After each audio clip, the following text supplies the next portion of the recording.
back at you here with a real quick episode. Solo style here, and this will be kind of the intro to the episode. So I found out that there is a book that just released a couple months ago called Garbage Pail Kids Origin by Dynamite Comics. And that's what I'm going to review for you today. It'll be the first issue of that series, just because I wanted to see what it was like. And hey, you can listen to this podcast, make your own decisions as to whether it's something you want to pick up. But before we get into that, I'd kind of like to talk a little bit about Garbage Pail Kids, what they are, what they meant to me. So if you've never heard of Garbage Pail Kids, these were Topps sticker card sets that came out starting in 1985. Now, there was 15 different series of these. Now, if you have ever heard of wacky packages, apparently the origin of Garbage Pail Kids was a sticker that never made it into the Wacky Packages series. The concept was a take on the Cabbage Patch Dolls. I'm going to try to describe the card to you, but if you get a chance, go onto the internet and pull this image up. So the Wacky Packages card was of a boxed Cabbage Patch doll, but inside the box is a kid, put that in quotes, coming out of a trash can, and down below it says Garbage Pail Kid. It's clearly a take on the Cabbage Patch Kids that were all the craze at that time, but the card never actually made it into the Wacky Packages set. However, the people at Topps were like, this is a great concept. Let's do a whole series of these cards and see how it does. So that's when they started producing the Garbage Pail Kids sticker cards. And like I said, it started out in 85. In 87, there was actually a movie that came out in theaters. At that time, it would have been tough for me to get into a theater. I don't think I could convince my parents to go watch this. So that was 87. I was just getting out of Garbage Pail Kids at that time. I wasn't collecting as many, but the movie intrigued me. I was like, how could this be? How could this actually be something? And I've never seen it to this day. I'll mention this in the upcoming coverage that I've already recorded on the book. I have watched the 2017 documentary, 30 Years of Garbage, the Garbage Pail Kids story, and that actually involves one of the artists that's in this book, Jeff Zapata.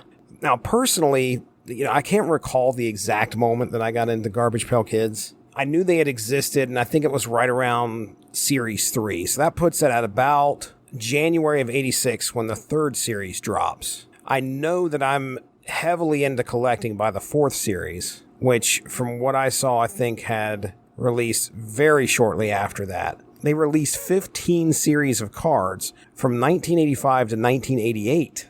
So that'd be, 5 series a year? If you're starting in 85, going all the way to the end of 88, maybe? I don't know, but 4 or 5 series a year. These cards were hitting the market pretty quickly. But yeah, so third series, I think, is when I start to realize they're out there. And the first series was, even at my age of 8 or 9 years old, I knew of the rarity of like a first series and second series card. They were kind of hard to come by, and I've always, I can remember back then wanting to get a hold of some of those early series, but you couldn't find them. And if you did hear about them, they were usually talked about like they were some kind of holy grail. It wasn't lost on me that the more rare a card was, this was true in baseball cards, football cards, basketball cards as well, the more rare that card was, the more money it was going to be worth. So I knew that at that age. So again, if you've never collected Garbage Pail Kids and didn't know what they were, like I said, they're a parody of Cabbage Patch Kids in a sticker card set, but they were over the top, like gross and nasty. They had, on the flip side of them, sometimes they had comics, sometimes they had a goofy thing like a wanted poster. They would also have a puzzle that you could put together with the backs of some of these cards. That just spoke to me. It felt kind of anti-authority. It felt like, oh my goodness, should I have these? Oh, look at this. Look what's happening on this card. And there was a lot of people who were against Garbage Pail Kids and how offensive some of them could potentially be.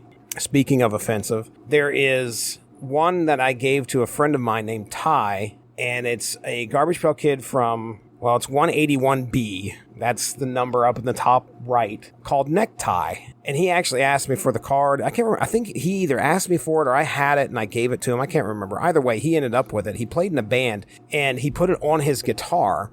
The picture is of a Garbage Pail Kid hanging himself. He's levitating in the air. He's got a noose around his neck. He has the end of the rope in his hand. So he's essentially hanging himself. So, a definite example of the potential offensive nature of some of these cards. So let me get back to, when I first started collecting. So this is third series releases January of 86. I'm about 7 years old at that point in time. I have faint memories of finding these things at the gas station within walking distance of where I lived. We lived in an apartment. It was just me and my mom.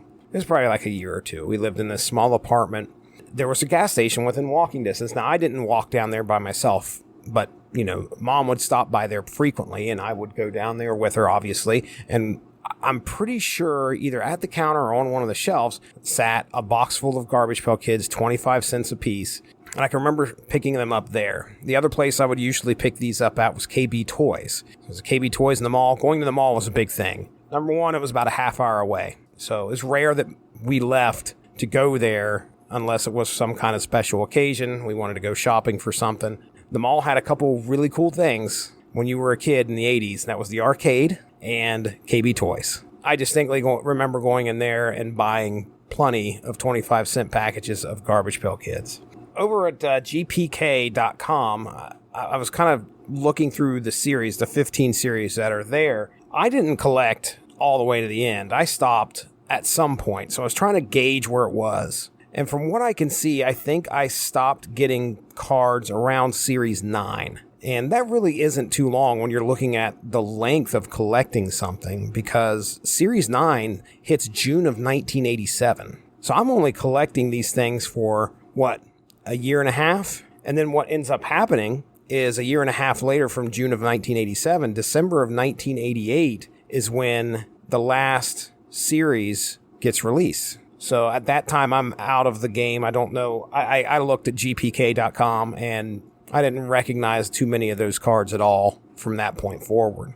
And like I said, it was kind of rare that I traded these things off. That was one thing about my childhood at school that I never really did. There wasn't a time where we would come in there with a bunch of cards and start swapping them with people. We wouldn't trade. At least I wouldn't. I didn't participate in it, and I don't think I saw it either. It was just more along the lines of like, hey, I've got these cards, check them out. And I don't even know if I did that very often. I know we talked about them at school, but I don't recall trading these things at all. So I hoarded my stuff. I was always, for some reason, one of these kids that was very aware about the collectability of things, keeping them and hoping they'll be worth something someday. Clearly now as an adult, I recognize and realize the futility of trying to collect something like that in order for it to be worth something. It's kind of rare. You got to get your hands on the right thing at the right time. But I'm hoarding these things and I'm keeping them for myself. The only other one that I can think I almost gave out to somebody or gave to somebody was, I mentioned Ty. I gave him a sticker. I gave, or at least I brought out to give one of our friends who used to smoke. She doesn't now. She stopped smoking a long time ago, but her name is Ashley, and I was going to give her a card, 231A. I'll look this up. Don't think I'm doing this off the top of my head. 231A, Ashley Trey, which is a Garbage Pail Kid who is just sitting on a dresser by a phone, and their mouth is wide open with a couple little notches where cigarette could sit. Ashley Trey. So pretty gross. But I've still got a box down here somewhere. It's full of 4th through 7th series Garbage Pail Kids. I haven't brought them out and looked at them in ages, but if you owned any boxes that held basketball cards, football cards, Garbage Pail Kids, whatever, you know the size of box I'm talking about here. Not the real long one. It's more of a short box full of Garbage Pail Kids. And on the top, I wrote in pen, Garbage Pail Kids. Anyway, so there's kind of my history with this product, with Garbage Pail Kids. At some point, I want to cover the ash can that Jordan Lowe gave me, our buddy from Kapow, the Pop Cultured Podcast. He set aside the ash can for Mad Balls. It's Garbage Pail Kids versus Mad Balls. I want to cover that, and it may very well be the next thing that I cover on this show. But until then, let's go ahead and listen as I discuss what I'm reading in Garbage Pail Kids Origins from Dynamite Comics. Here we go. Take a card, any card. You'll probably wish you hadn't. Terry Drinkwater explains that American children these days are obsessed with the whole disgusting deck. The wonderful folks who brought us baseball cards, tributes to the excellence of genuine heroes, the idols of generations of young Americans, now bring us Acne Amy, Tommy Gunn, Bad Breath Seth, Slain Wayne, and the rest of what are called the Garbage Pail Kids. Among the preteen set, they are really hot. I like 2 Garbage Pail Kids. The manufacturer won't release sales figures, but so many youngsters have become so obsessed that the cards have been banned by some school principals, from the West Coast to the East. Simply said, if you have them, fine, keep them home. Monday morning, I don't want to see them in school. You can't even play with them at recess time. What are you supposed to do, just sit there? I mean, really? I'll trade you Slain Wayne for Bad Brad. Or a rare Claude Dwayne for a hard-to-find furry Fran. I think they're icky and gross. Some of the things on them are a little bit disgusting. It looks sort of like a swamp monster, but it's from the sewer. And its name is Sewer Sue. I think it's disgusting. Dead Fred. He's dead. And there's blood splattered on the ground. That's violent, or is it? It's violent, but it's just like, it's like cartoony. Do you know anybody disgusting like that in real life? I think they do give kids a chance to let off steam together in a not inappropriate way, to be kind of antisocial and anti-conventional in a way that doesn't really hurt too badly. I'll trade you Harry for Messy Tessie. I already have Missy Tessie. Okay. Parents and educators think that this whole garbage pail thing will soon pass. So do you want to trade? They think. Terry Drinkwater, CBS News, Santa Monica. Please don't ask me what it all means. Dan, rather, we'll see you here again Monday. Good night. One thing you should always do is check to make sure that you are recording. I just spent 40 minutes looking this issue over, talking the whole time while I was going through it. All the little revelations and everything that happened are now gone. Actually, were just never recorded in the first place. That's okay. That's all right. I've read the issue. Normally, I like to read these issues and do that real time while I'm talking and then just condense it down. Not going to happen this time, folks, because I did that already and recorded but didn't record. But anyway, let's talk about Garbage Pail Kids Origins #1. All right? So first thing I want to point out here is this is a Dynamite comic. The creative team here is Adam Goldberg of Goldberg's fame. So if you watch ABC and you've heard of the Goldbergs, half-hour sitcom that's on there, pretty funny stuff. At least the first few seasons are. It's getting a little long in the tooth now, but fully entrenched in the 80s, and it's a good show. Hans Rodionoff and Jeff Zapata. Those 3 guys are contributing to the story here. Art direction by Jeff Zapata. Written by Adam Goldberg and Hans Rodionoff. Pencils by Jeff Zapata. Inks and finishes by Chris Meeks. Colors by Daniel Contoy. Letters by Seda Temafonte. So this came out September of 2022, I believe. Haven't had a second issue yet, but Garbage Pail Kids is something I grew up with for a few years. You know, I was collecting those things left and right. So I wanted to see how this issue went. There's some great covers here. Our first cover is by Ray Lago, which is very interesting. You know, we got a Garbage Pail Kid getting a bomb put into his head by this lab assistant, and this general looking on with his clenched fists, you know, waiting to make sure that this experiment is a success. Very strange. You know, when I think Garbage Pail Kids, I'm wondering to myself, like, how in the world do you make this work as a comic book? And as we find out, they definitely do a decent attempt here. So anyway, this first cover has an x-ray in the background of this poor kid's head, has a big hole in it.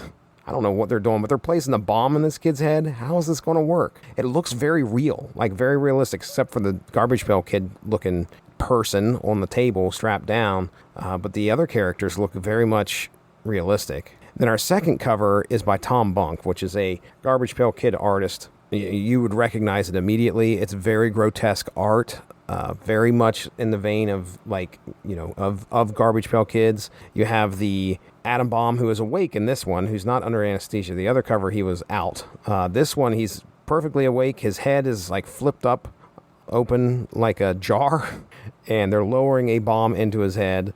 Very gross stuff going on here. Like the lab assistant, who now has this large brain above their head, or on top of their head, is holding this saw that's covered in blood. There's blood all over the place. Splatters of blood on this apron. Adam's brain is in the trash can. There's just like nasty litter and green splotches all over the place. Green splotches on the wall.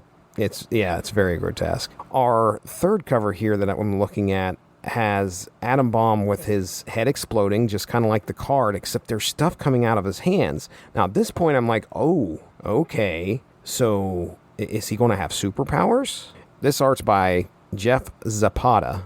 He's going to be our main artist for the book. But, yeah, right now, looking at this, you're thinking there is a possibility that this kid is going to have superpowers. And then our fourth cover that we're looking at, classic Atom Bomb from the Garbage Pail Kids series. All right, so if you don't know what I'm talking about here, it's a kid in a little suit with a tie, has a little box in his hand, a little remote in his hand, and he's pressing the button, and his head is exploding with a large mushroom cloud coming out of it. That is Atom Bomb. Or the B side of that was Blasted Billy. One thing to remember is Atom Bomb was the 8th card in the first series of Garbage Pail Kids. He's also the 8A of that series. 8B is Blasted Billy. It's something that I just picked up on. As we go through this story, Adam has a twin, which makes this whole AB stuff pretty interesting, because every single Garbage Pail Kid had a double that was a different version, a different named version of the character. So Atom Bomb had a different named version called Blasted Billy. So that was the AA was Atom Bomb, 8B was Blasted Billy. So every other version of the Garbage Pail Kids that you'd seen in these series had an A and a B. We open this up with a large aerial battle. The title of the story is I Don't Give a Damn, A-DAM. Get it? But there's this large aerial battle. Up at the top, it said 1945. But the font, I noticed, was very, very similar to the video game 1942 that came out in the 80s. And if you go to the 1942 video game, you'll know exactly what I'm talking about. Look at the font. It's very similar. Those lines that are coming down through the 9 and the 5, that's what's going on here. I assume that was on purpose. I don't know. Maybe they were referencing something else for that font style. But interesting, I thought when I first seen it. But so we have this large aerial battle as they open this comic up. There's this General Samuels, who's directing this pilot named Major Bomb to drop this bomb. His name is Major Bomb, B-A-U-M. He's about to drop a bomb onto this bunker, but he can't do it because he's come under fire. Heavy fire. The plane is going down. So he's unable to drop the bomb. Before he crash lands, he's yelling at the general to find his twin brother, Atom. Yes, Atom Bomb. And tell him, and then he crashes. So he doesn't get the chance to tell the general what to say to his brother. We find out from I don't know what you would call him, an airman at the hangar, that a lot of the problems they're running into dropping these bombs are the bombs are too heavy. So this plane cannot drop this bomb. They need to figure out a way to get this thing across enemy lines. And that's when Dr. Brainsfeld shows up, a pretty young doctor who has this thought of some type of experiment that she says falls within a morally gray area. One thing to point out here is the art style of this book is very much a comic book art style. The figures, the people that we are seeing so far are all very realistic. All right, something you'd find in a Marvel comic. It's interesting to see that and think to yourself, okay, how are they going to work the Garbage Pail Kids into this? That's one of the things that always stuck out to me, is like, you can't have the Garbage Pail Kids in a universe like ours because of their disfigurements. That's not the right word. Because of the way they are, because of their appearance. It just doesn't fit right. That's why when I've never watched this just because I've heard it's so bad. But I was a huge fan of the Garbage Pail Kids when they were coming out. And to hear that there was going to be a movie about the Garbage Pail Kids, I actually have it, but I've never watched it. And I think a lot of it is because there's this weird, I don't know what that word would be. It's like it just doesn't fit. Like seeing the Garbage Pail Kids in a live action movie would take me out of it immediately. Because how can these people exist? Well, same thing here. You know, how can the Garbage Pail Kids exist in this universe? Well, it's Garbage Pail Kids' origins. Let's find out. So, like I said, Dr. Brainsfeld has this plan that she wants to potentially enact to try and get these bombs across the enemy lines. So our next scene, we have the military finding Atom Bomb, who is unfortunately puts me in the mind of Steve Rogers before the super soldier serum. He's kind of weak, but the news is reported that his brother's gone down behind the lines, and Adam's like, all right, I'm joining up. I want to be a military man. I want to do my country a service, and I want to find my brother. Well, he gets rejected. He's 4E, rejected 4E. But the general goes down through like all of these symptoms that this kid has, which is just ridiculous. But the funniest part was at the end, he's like, there's also a plank of wood in your abdomen for some reason. You probably should get that looked at. And they have this x-ray, and it's just this big plank of wood with a nail in it right in his stomach. I don't understand, but whatever. So Dr. Jane Brainsfeld shows up, and she's like, hey, look, you may not be able to do this. This is very much like a Captain America origin. You may not be able to do this, but with your unfortunate physique. But I have an experiment if you're interested. And initially, Adam's like, no, I'm not. But then he starts to think about how his brother, took up for him. His twin brother took up for him in the past because he was the weak one, and his brother, who was the strong one, always looked out for him. So now Adam's decided, yes, I want to go save Boomer, apparently is his name. So his brother's name is Boomer. Interesting. Boomer Bomb and Atom Bomb. Adam reports to the lab. He's put under. Dr. Brainsfeld injects a radioactive serum into his body, which then turns him immediately into the physique of a Garbage Pail Kid. The bulbous cheeks, the round head, the stubby little body. So that all happens immediately. Yeah. And then it just goes off the rails as they trapdoor his head open and start to place a bomb. And at the end of this, she goes, behold, Atom Bomb. And there's this great one-page splash of Adam in this suit, but he's standing up. His head has got the mushroom cloud coming out of it, but he's got this radiance coming off of his hands. Now I'm starting to see what's going on here. We're going to get a superhero type, just like I was talking about on the cover, a superhero type Garbage Pail Kid.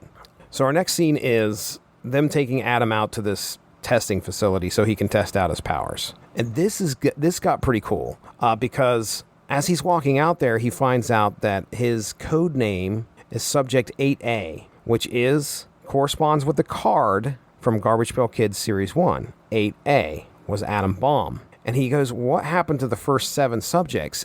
The general speaks up and says, actually, there were 14 because we labeled some candidates as Bs, which, of course, again, matches up with the card line.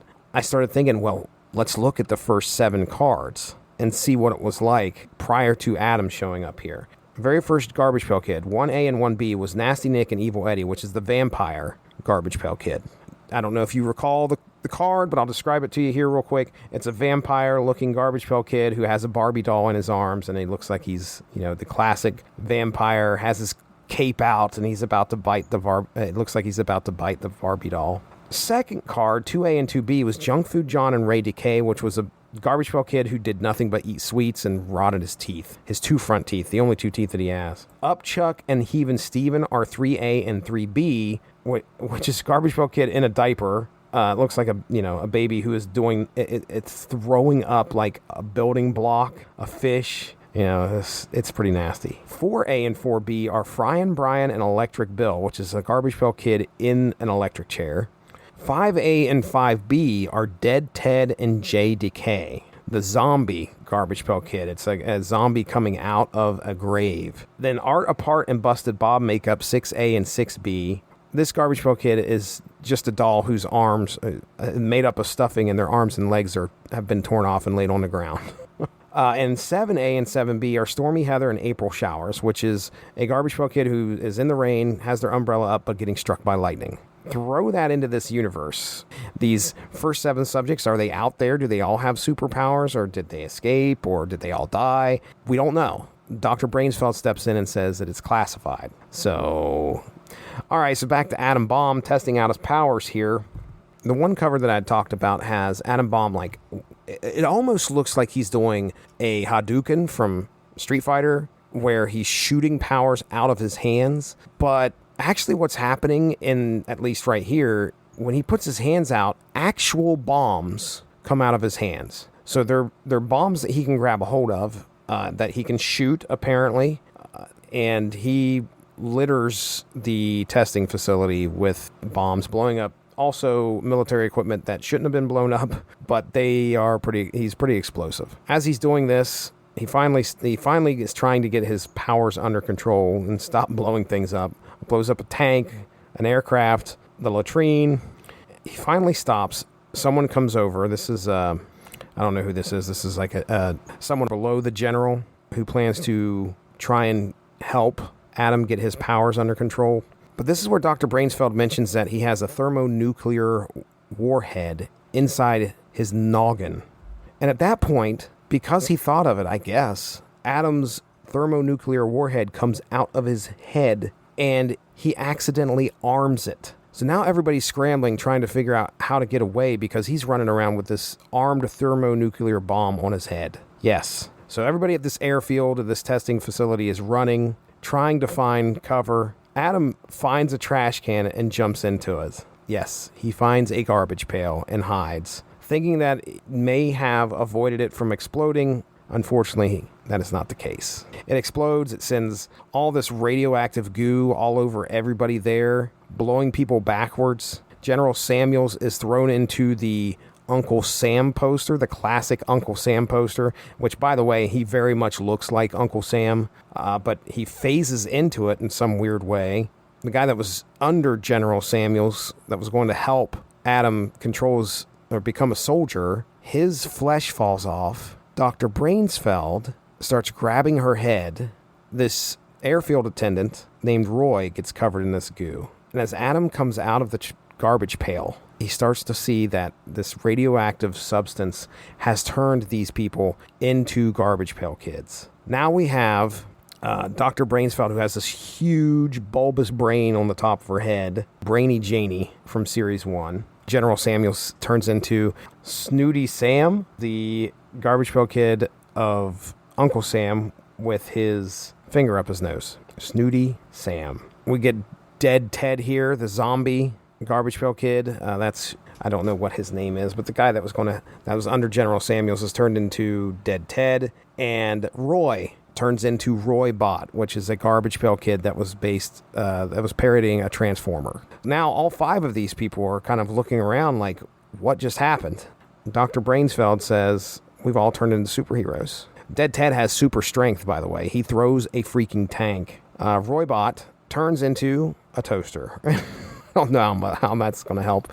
But yeah, now we have 5 superheroes that are all Garbage Pail Kids, and they look to turn the tide of the war. Now, at the end of this issue, we check back in on Boomer, Adam's brother, who's been captured by somebody in Germany, this large, spooky castle. Who could it be? It's Nasty Nick, the vampire. His name in the comic is Baron Neustadt. He has Boomer strapped to this table, and it's very much like a Castle Frankenstein, Dr. Frankenstein deal, where he is going to experiment on this guy. Let me read this from Baron Neustadt. Once I have transformed you into my own personal super soldier, there will be nothing to stop me from taking over the world. And Boomer refuses, to which Baron Neustadt sends in TV Stevie to hypnotize him. Now, TV Stevie was a Garbage Pail Kid with a TV on his head and these swirly eyes.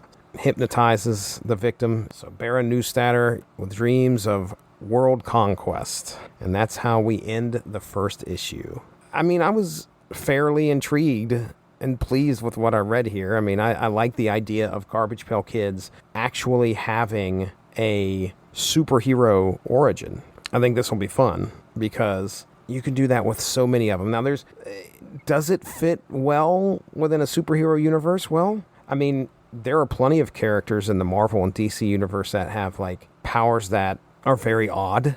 There's a lot of things that I think that they could do. When you look at the Garbage Pail Kids themselves, the cards are funny, but you could easily be like, I could work a superpower into that. Like you look at, okay, I'm in the 3rd series here of Garbage Pail Kids. There's a card called Marvin Gardens, a statue in a garden that's spitting water. That's silly, but let's take a spin on it. Let's just say Marvin Gardens has some type of stone-based powers, can turn their skin into stone in some way. There you go. There's your superhero power. Some other type of water-based power, throw that in there. I think there's promise. Now, as to whether people grab onto this, man, I don't know. Garbage Pail Kids was it's definitely something that happened in the 80s. The only people that are going to be buying this are probably people who went through that trend and experienced it. But if this goes on for another... I mean, I want to see at least the conclusion of this story. So give me a 4-issue series out of this. I want 4 issues of Garbage Pail Kids origins. I don't know what the plan is for this story, but let it be something where the goo becomes some kind of weird event that happens across the world and turns these people into these Garbage Pail Kids with these powers. And now you have like this comic book universe of superpowered Garbage Pail Kids. I like it. All right, there you go. Thanks for joining us. All of this would not be possible without W2Mnet.com, so make sure to seek them out for more podcasts. If you enjoyed what you heard today, please feel free to share, and we look forward to entertaining you again soon.